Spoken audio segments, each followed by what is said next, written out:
Hi, everybody. Welcome back to the Synth Kitchen. My name is Ed Diaz, and once again, we have our special guest, Delvyn Brumfield. Yo, yo. Yo, yo. So, Delvyn is a great player that plays a lot of great bands, and today on the Synth Kitchen, we're going to use the RD-800, and Delvyn's going to show us how he uses the piano and the piano designer and the tone color inside the RD-800. So, cool. Delvyn, please take it away. Man, warm this thing up. All right. So, let's see. The first thing I get into the tone color. That's very important to me because I like a stereo sounding piano. So I'll take the tone and I'll boost it all the way up. So I'll play it so you can hear the difference. It's very mono.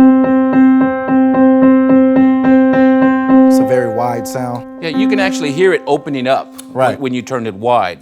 So, absolutely. Now, when you use the tone color and you turn it wide, are you doing that? Do you do that when you're when you're playing live and you're by yourself, or it's a ballad? Why do you do that? Well, honestly, it's just a preference thing. I like to always sound wide. Yeah, know, it's just a preference thing. I guess it's up to the sound guy to control it from there. But for me, I would prefer boost it all the way up. Yeah, okay, I totally get that. Now, why would you bring it to it where it's more of a mono sound? Is that so you can fit in a mix there in certain parts of the songs? Maybe certain parts of the song where you want to just not be so wide. But that's for me that's very few. I always like a big sound. Spread it up. Yep. And that's cool. And because you remember on other keyboards, even the old Rolands and stuff, you would have to have a couple of piano sounds on call, and then you have to call them up quick. Right. With this, you can everything is just with a knob away. And you just use the tone color knob, the blue knob here. And here, can you show us one more time? More time. So here's mono. It's a little narrow. And here's stereo. Here, can you play a chord right in that section so we can hear? Here's that. Nice wide sound. It's a little bit more narrow.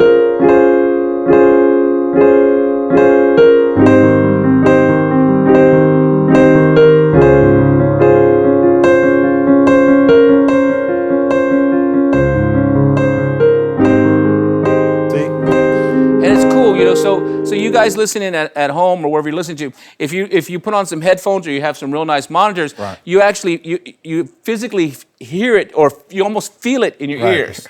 It's like someone put earmuffs. I always play. It's like someone put earmuffs when it goes into the mono, and then when you go into the stereo with it, it's kind of like it opens up. Right. And it's kind of a crazy feeling. Yeah. It's totally cool.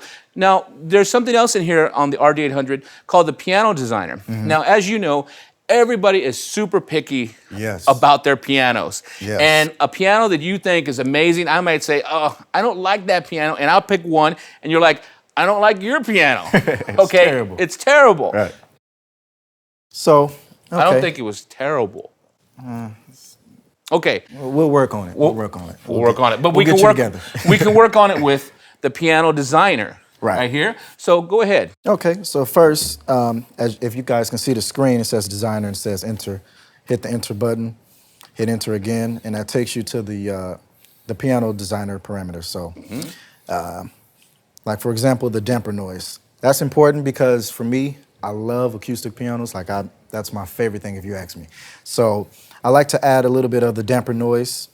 Now, what is damper for people that don't understand that piano term? Okay, well, let's say if you're playing... In a real basic. Okay, if you're playing a real grand piano, the sound that you hear when you push down on the sustain pedal, that's really all it is. Oh, so the pedal. Yeah, because if you're on an acoustic piano, the pedals are actually levers. Right. And you can actually hear the mechanics when you hit. Going up and down, right. And a lot of times if you guys go up to an acoustic piano and don't play anything and you just push on the pedals, you'll actually hear it make, I don't want to say, kind of make noise, and so we can adjust that here.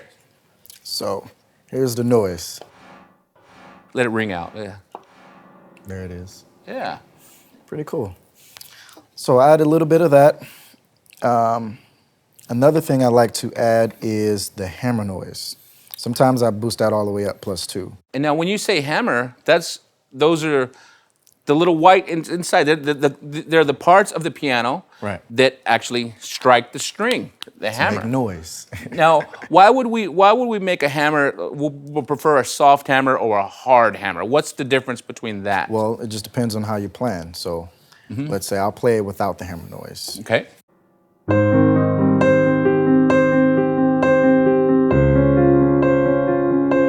Now I'm going to add a little bit of hammer noise.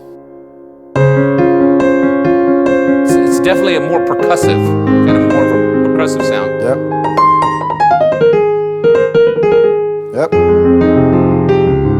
So if we were talking synthesizer terms, it's almost like an attack. Right, really. It's like an attack on there. Okay, so say if you were doing like a salsa kind of thing, you'd probably put a lot of hammer noise because it's a percussive kind of playing. But if you're doing more like a real ballad, like a lush kind of thing, you'd probably put less hammer noise. So you maybe go negative, so it's more a softer attack on the strings. Yep.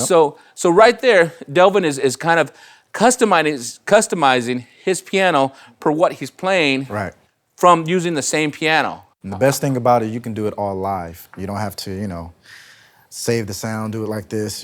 It's you can do it really fast. But if you did make that piano and you just love that piano, you can't save it. It's all good. So what else do you do with the piano? EQ. EQ is very, very important for me. So why? What's the big deal? Let's see. Well, okay. Let's show you. All right, awesome. You wouldn't want a piano that sounds like this, would you? No, that sounds horrible. Right. Who's gonna hire you to play that? Someone doesn't know music. Right. So what I would do is I would take it flat.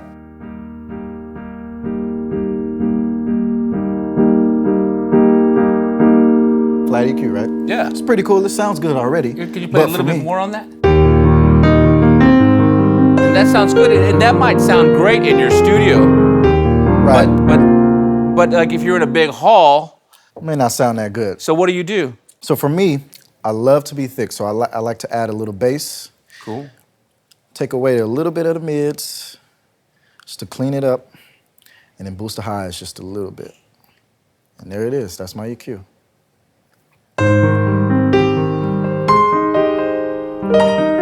And that's pretty cool. So you're not even doing anything like super dramatic. It's just little spices here and there, a little bit here, a little bit there, and to get that right seasoning for your sound. And also, it's depending on where you're at.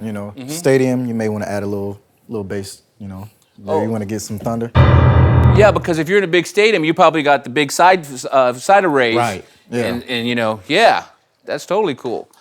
So as you can see, our pro Delvyn here, he just adjusted his piano for you live using the same stock piano in here. Now, we didn't mention it, but there's more than just that one piano in here. There's actually, if we spin the dial wheel, there's a lot of different kinds of pianos to start with. You can go through here and totally customize your own custom sound very easy. So, and as you also saw, Delvyn didn't really dig super deep into these extensive menus and, you have to adjust this, that much, and this much.